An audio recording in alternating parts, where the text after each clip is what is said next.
Organizativamente nosotros nos estábamos preparando para las fiestas fundacionales de la ciudad y de ahí pasamos al estado de alarma. Fue un cambio difícil, se tuvieron que cambiar turnos y horarios a toda la plantilla. Nos tuvimos que adaptar a las nuevas medidas que se tenían que tomar para garantizar que el riesgo de contagio fuese el mínimo posible. Se hicieron grupos burbujas, se trabajaban 12 horas y eso minimizó bastante el riesgo.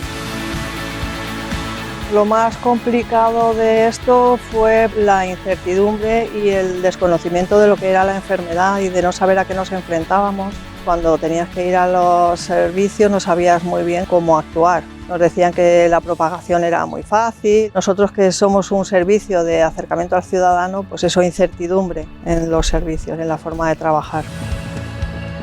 Hace muchos años, cuando yo entré, sí que la situación era diferente, pero ahora ya se ha normalizado más la presencia de la mujer en los cuerpos de seguridad. Yo creo que aportamos una visión diferente a los problemas y a muchas soluciones que damos a los servicios que se nos encomiendan.